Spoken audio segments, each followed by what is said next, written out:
Herzlich willkommen zu einer weiteren Folge Lasst uns lesen. Wir machen weiter mit den deutschen Kulturbildern. Wir haben aufgehört bei Teil 5, die Zeit des großen Kurfürsten, und zwar bei Spiele, Jagd und Kriegwesen.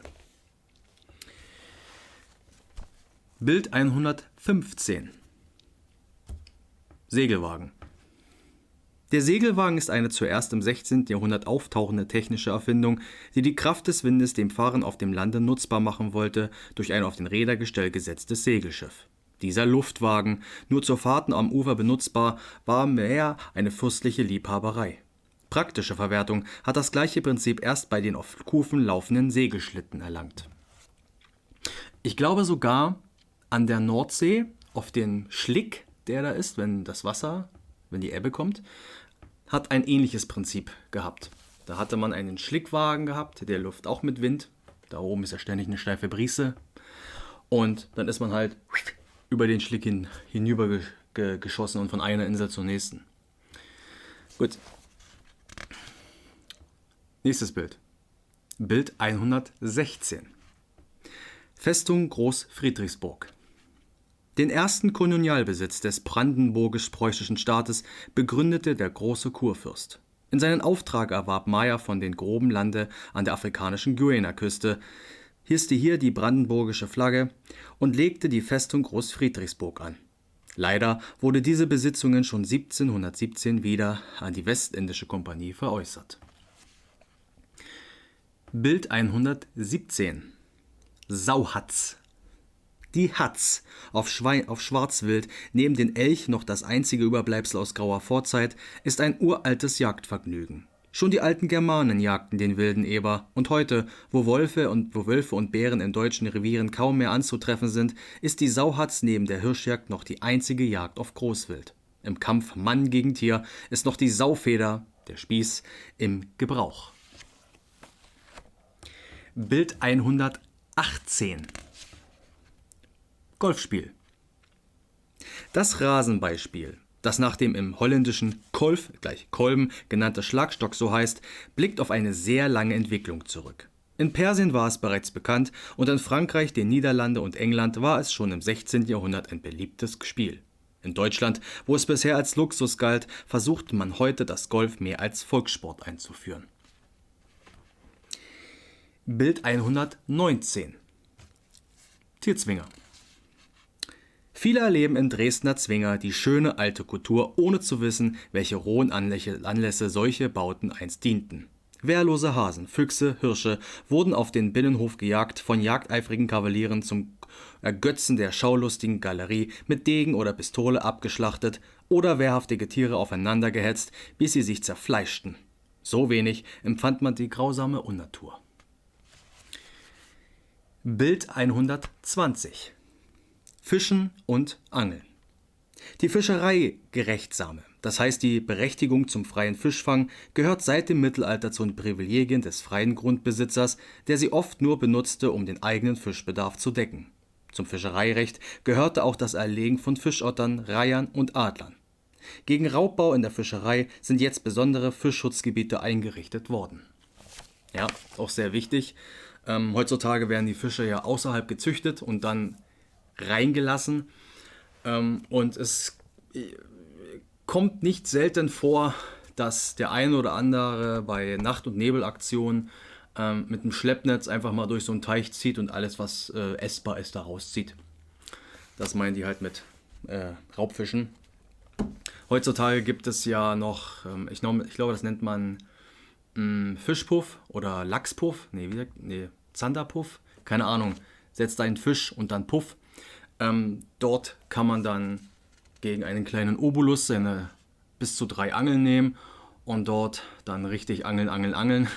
Und das kann man dann, wenn man Glück hat, so in 2 Stunden bis 10 Fische rausziehen. Das ist dann aber halt keine Natur mehr, so wie man das gerne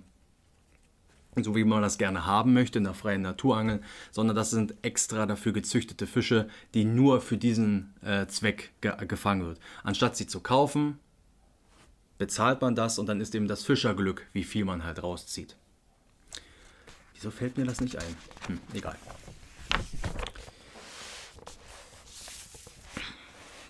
Oder Karpfenpuff, wie dem auch sei. So, kommen wir zum Abschnitt 6. Vom 1690 bis 1730. Die französische Vorherrschaft, Hochbarock.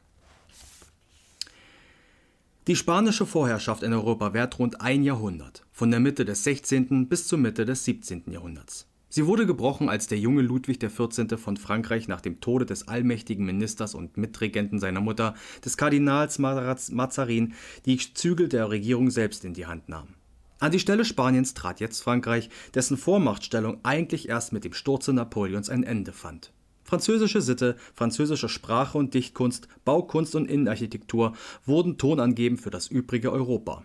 Damals begann die unumschränkte Vorherrschaft der französischen Mode, die bis in die Gegenwart hinein wirksam ist und in Deutschland erst in letzter Zeit erfolgreich zurückgedrängt wird. Der Hof von Versailles und die Persönlichkeit Ludwigs XIV. Wurde zum erstrebenswerten Vorbild jedes kleinen deutschen Fürsten. Jeder wollte wenigstens in der Hofhaltung und im Auftreten dem Roi Soleil, dem Sonnenkönige, nahe kommen. Jeder war auch in seinem kleinen Staate ein absoluter, das heißt von keiner Verfassung eingeschränkter Herrscher, der seine Untertanen viele Pflichten auferlegt, aber wenig Rechte einräumte. Der Höhepunkt fand die absolute Regierungsform, der Absolutismus, wiederum in der Person Ludwig XIV., von dem der Ausspruch stammen soll: L'état est moi, der Staat bin ich. Französisch.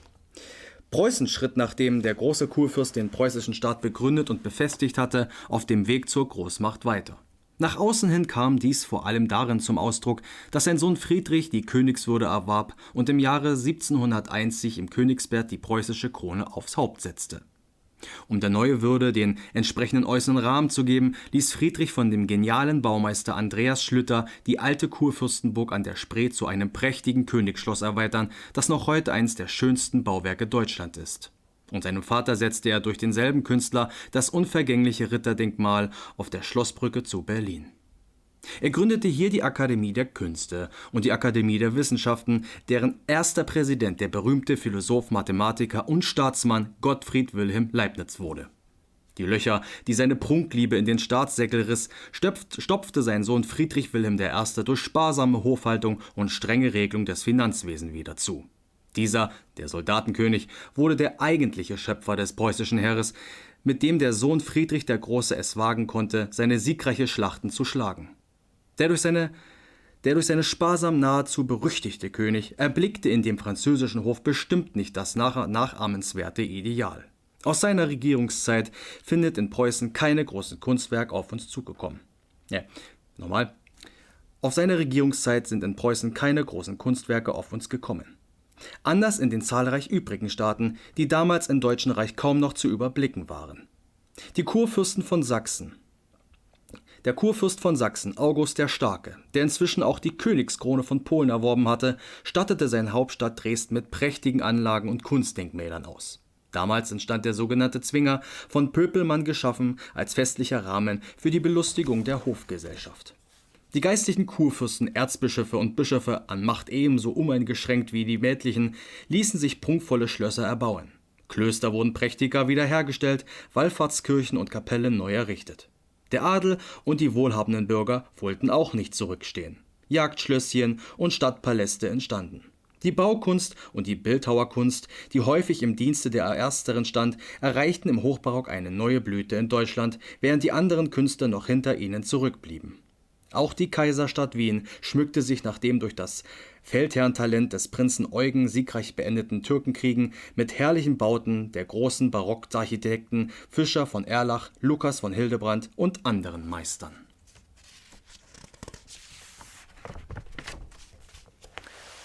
Gut, kommen wir zu Stände und Berufe.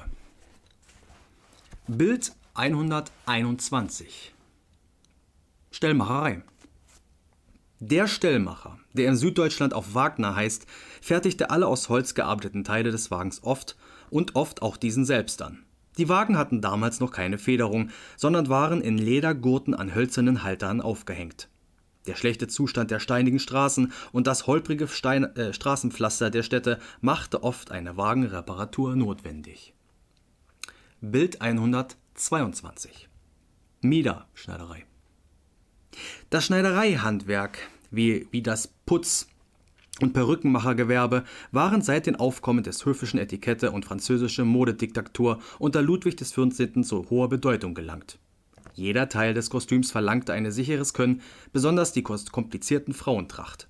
Auch die Mode betonte die Neigung der Zeit zur prunkhaften Aufmachung und majestätischer Wirkung.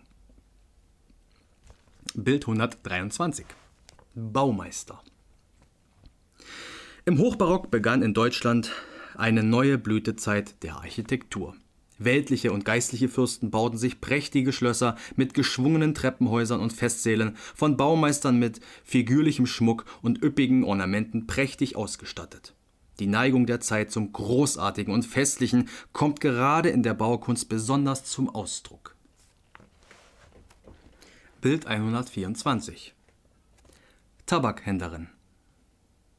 Gegen den heftigsten Widerstand der Obrigkeit hatte der Tabak im 16. und 17. Jahrhundert alle Welt erobert. Umsonst ließ ein Sultan Tausende seiner Untertanen, die seinem Rauchverbot zuwiderhandelten, hinrichten. Gerade im Orient fand Rauchen und Tabakbau eine besondere Heimat. Schließlich erkannte man sogar die neue, einträgliche Steuerquelle und richtete Tabakmonopole ein. Bild 125. Advokat. Das römische Recht ist in Deutschland nie ganz heimisch geworden. Der Gegensatz zwischen Advokaten und dem Volk waren früher noch schärfer und führten zu überheblichen Staatsdünkeln der Juristen. Besonders der Bauer kam dies zu spüren, wenn er einen Rechtsbeistand brauchte, denn er wurde sozial nicht für voll angesehen und vom Advokaten nicht einmal in seiner Amtstracht empfangen. Und das letzte Bild für heute. Bild 126. Bildhauerwerkstatt. Seit der Renaissance, die ein großzügiges Gönnertum entfaltete, werden bildende Künstler neben dem Privaten mit großen Staatsaufträgen betraut. Denn der Herrscher strebte seine und seines Hauses Ruhm in Bildwerken und prächtigen Bauwerken zu verewigen. So schuf Schlüters Meisterhand im Auftrage des ersten Preußenkönigs das monumentale Reiterstandbild des großen Kurfürsten. So, das war's für heute. Noch einmal Werbung in eigener Sache. Ich war Anfang des September mit dem Dr. Ludwig wandern gewesen. Wir waren auf dem Brünnstein und ich kann euch das nur empfehlen. War sehr lustig und vielleicht werde ich darauf mal ein kleines Reagiervideo machen, weil es ja sehr leicht ist, sehr leicht zu machen und naja, mal gucken. Vielleicht mache ich es auch innerhalb eines Streams. Ich werde sehen. So, ansonsten wünsche ich euch noch einen schönen Abend, schönen Tag, schöne Nacht. Je nachdem, wann ihr das jetzt schaut. Und dann sehen wir uns wieder bei der nächsten Folge. Bye. Genau, lasst uns lesen. Verdammt, das klappt nicht mehr so richtig. Bis zum nächsten Mal. Macht's gut. Tschüssi.